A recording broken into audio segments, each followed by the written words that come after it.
Cancer ರೋಗ ಅಂತ ಹೇಳಿದ್ರೆ ಮೆದುಳಿನಿಂದ ಹಿಡಿದು ಚರ್ಮದ ತನಕ ಕ್ಯಾನ್ಸರ್ ಬರ್ಬೋದು. ಈ ಪ್ರತಿ ಅಂಗಾಂಗಗಳಿಗೂ ಅದರದೇ ಆದ ಸೀಮಿತವಾದ ಕಾರ್ಯಗಳು ನಿರ್ವಹಿಸ್ಲಿಕ್ಕಿರುತ್ತೆ. ಸೊ ಆ ಕಾರ್ಯಗಳು ಡಿಸ್ಟರ್ಬೆನ್ಸ್ ಆದಾಗ ಕೆಲವೊಂದು ಸಿಂಪ್ಟಮ್ಸ್ ಬರುತ್ತೆ.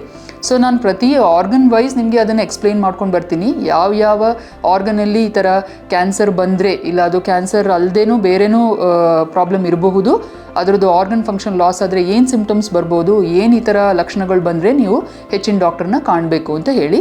ಸೊ ಇವಾಗ ಮಿದುಳು ಅಂತ ಹೇಳಿದ್ರೆ, ಸೊ ಮಿದುಳು ನಮ್ಮದು ಒಂಥರ ಮದರ್ ಬೋರ್ಡ್ ಆಫ್ ಕಂಪ್ಯೂಟರ್ ಅಂತ ಹೇಳ್ತೀವಿ. ನಮ್ಮದೆಲ್ಲ ಕಂಟ್ರೋಲ್ ಇರೋದು ಮಿದುಳಲ್ಲಿ.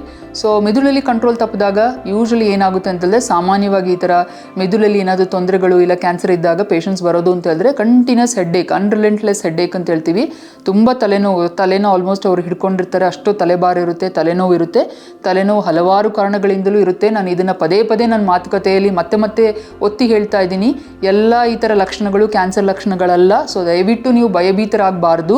ಸೊ ನೀವು ಈ ಥರ ಸಿಂಪ್ಟಮ್ಸ್ ಬಂದಾಗ ಹೆದರ್ಕೊಂಡು ನಾನು ಡಾಕ್ಟ್ರ್ ಹತ್ರ ಹೋದರೆ ಕ್ಯಾನ್ಸರ್ ಅಂತ ಹೇಳ್ಬಿಡ್ತಾರೆ ಅಂತ ಹೇಳ್ಕೊಂಡು ಹೋಗದೇ ಇರಬೇಡಿ. ಕೆಲವೊಂದು ಸತಿ ಡಾಕ್ಟ್ರ್ ಹತ್ರ ಹೋಗ್ಬಿಟ್ಟು ಇದು ಕ್ಯಾನ್ಸರ್ ಅಲ್ಲ, ಇದು ಬೇರೆ ಯಾವುದೂ ಅಲ್ಲ, ಇದು ನಾರ್ಮಲ್ ಅಂತ ಹೇಳಿಸ್ಕೊಳ್ಳೋದು ಒಳ್ಳೆಯದು. ಅಟ್ಲೀಸ್ಟ್ ನೀವು ಆವಾಗ ನೆಮ್ಮದಿಯಾಗಿ ಮನೇಲಾದರೂ ಇರ್ತೀರಾ, ನನಗೆ ಏನು ತೊಂದರೆ ಇಲ್ಲ, ನಾನೊಂದು ಆರೋಗ್ಯವಾಗಿ ಇದ್ದೀನಿ ಅಂತ ಹೇಳಿ.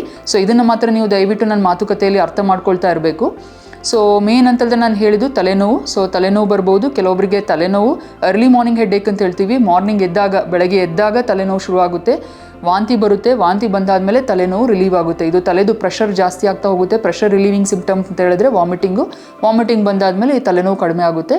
ಇದ್ರ ಜೊತೆ ಅಸೋಸಿಯೇಟೆಡ್ ಮತ್ತು ಕೆಲವೊಂದು ಸಿಂಪ್ಟಮ್ಸ್ ಅಂತ ಹೇಳಿದ್ರೆ ಕಣ್ಣು ಮಂಜಾಗೋದು, ನಡಿಬೇಕಾದ್ರೆ ಅವ್ರಿಗೆ ಒಂಥರ ಬ್ಯಾಲೆನ್ಸ್ ಇಲ್ದಿರೋದು, ಬೀಳ್ತೀವಿ ಅಂತ ಅನ್ಸೋದು.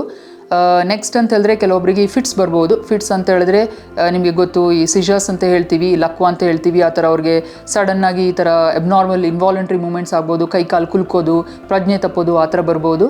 ಕೆಲವೊಬ್ಬರು ಪ್ರಜ್ಞೆ ಕಂಟಿನ್ಯೂಸ್ ಆಗಿ ತಪ್ತಾ ಇರ್ಬೋದು, ಅವಾಗವಾಗ ತಪ್ತಾ ಇರ್ಬೋದು. ಇಲ್ಲ ಯಾವುದಾದ್ರೂ ಒಂದು ಕೈ ಕಾಲಿಂದು weakness, it is not about general weakness, we are talking specific. ಒಂದು ಸೈಡ್ ಕೈ ಇಲ್ಲ ಕಾಲು ಸ್ವಾಧೀನ ತಪ್ತಾ ಇರೋದು, ವೀಕ್ನೆಸ್ ಜಾಸ್ತಿ ಆಗ್ತಿರೋದು, ಆ ಥರನೂ ಇರ್ಬೋದು. ಸೊ ಇದೆಲ್ಲ ಸಿಂಪ್ಟಮ್ಸು ಮಿದುಳಿಗೆ ರಿಲೇಟೆಡ್. ಸೊ ಆ ಥರ ಇದ್ದಾಗ ನೀವು ನಿಮ್ಮ ಜನರಲ್ ಫಿಸಿಷಿಯನ್ನು ಇಲ್ಲ ಫ್ಯಾಮಿಲಿ ಡಾಕ್ಟ್ರನ್ನ ನೋಡ್ಬೋದು, ಇಲ್ಲ ನೀವು ನ್ಯೂರಾಲಜಿಸ್ಟು, ನ್ಯೂರೋಸರ್ಜನ್ ಅಂಥವ್ರನ್ನ ನೋಡ್ಬೋದು. ಅವ್ರು ನಿಮಗೆ ಹೆಚ್ಚಿದ್ದು ಟೆಸ್ಟ್ ಮಾಡಿಸ್ಬಿಟ್ಟು ಇದಕ್ಕೆ ಏನು ನೆಕ್ಸ್ಟ್ ಪರಿಹಾರ ಅಂತ ಹೇಳಿ ಸಜೆಷನ್ ಕೊಡ್ತಾರೆ.